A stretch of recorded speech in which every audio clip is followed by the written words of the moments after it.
Hi guys, and in today's videos we're gonna study consensus mechanism.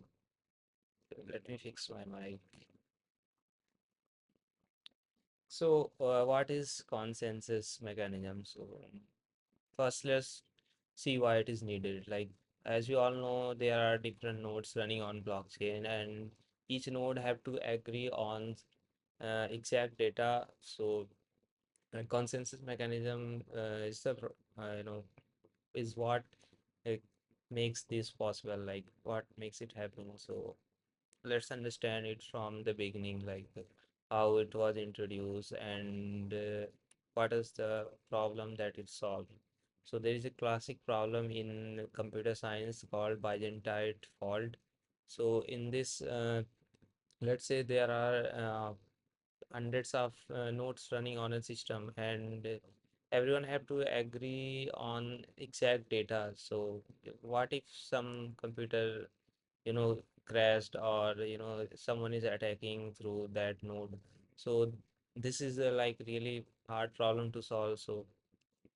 And if we do not address this problem, then blockchain won't be secured and it's decentralized. So this is the problem that consensus mechanism solved. And the first consensus mechanism which was implemented on blockchain was proof of work. It's also called Nakamoto consensus, and it is used in Bitcoin.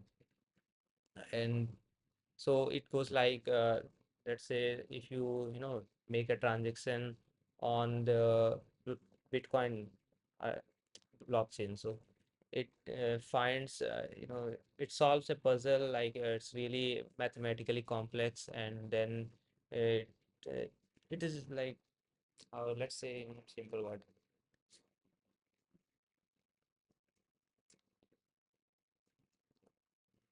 Mm,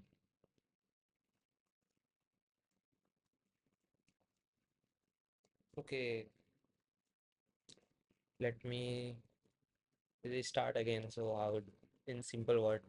So you make a transaction on Bitcoin, and like you are sending a money from your account to your friend account. So how this transaction gets verified and permanently stored on blockchain. So I make a transaction through my phone to my friend, then the event get emitted on the blockchain, Bitcoin blockchain, and every computer on that node, like what the validators, which we call, tries to solve a puzzle called nonce, and it whoever first find that nonce, they get the reward, and others have to then verify that nonce.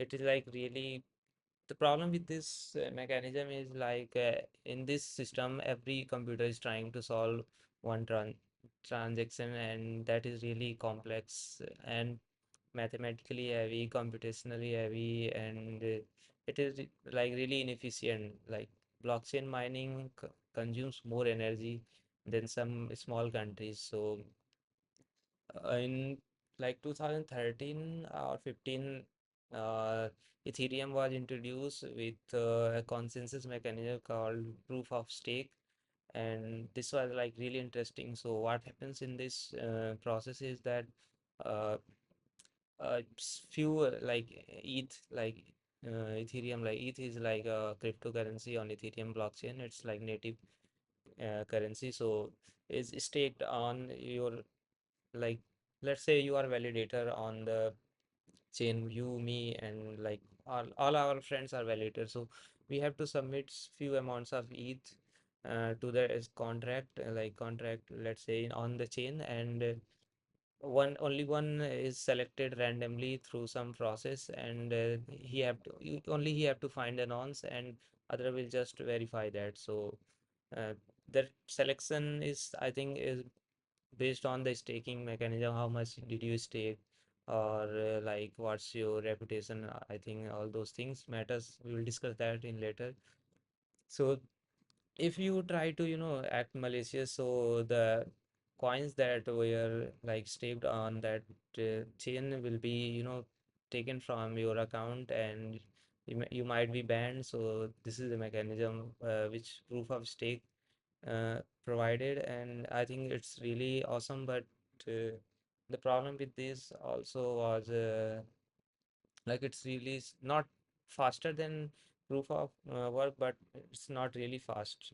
Then the next, which I'm going to discuss, is like proof of history, and it's really not a standalone consensus. It is used in Solana blockchain. So what it does is it's like really awesome feature. Let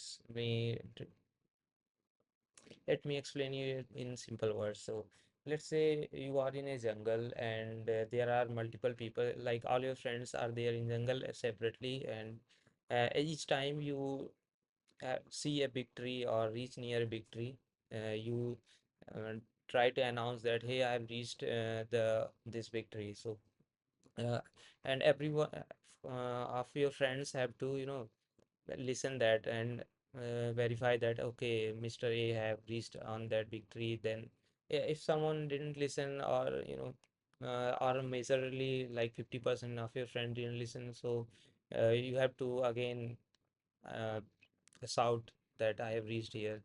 So what we can do here is that, let's say there is a device, you have a device, and whenever you reach a big tree, you just put that device, or take something out of that.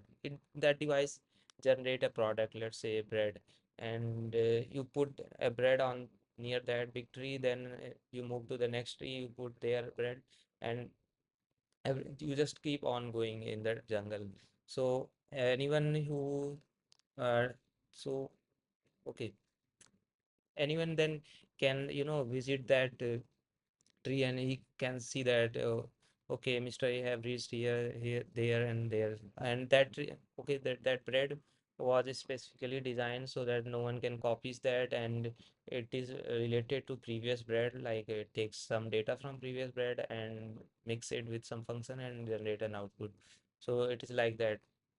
So which one do you think is faster? The one where you have to shout on reaching every tree, or the just you keep on going and keeping the bread? So this is the proof of history in Solana. It uses timestamp on, and anyone who have doubt or validators just you don't have to emit an event that, okay, this transaction is verified, and then everyone have to verify. So this is the uh, process which makes Solana really like really faster than proof of stake than Ethereum. And I think Ethereum is working on their proof of stake to make it faster, but there are other options like roll-ups and level 2 uh, to make Ethereum faster. But I think in next 1 to 2 years, Ethereum will come up with something that will make their transaction faster. And along with all these three, there are others like Avalanche consensus, and other blockchain have their own consensus. But these were three major which are used heavily, like Solana, Ethereum, and Bitcoin. These are used in larger quantities. And there are some other, okay, we will discuss the next topic in other videos.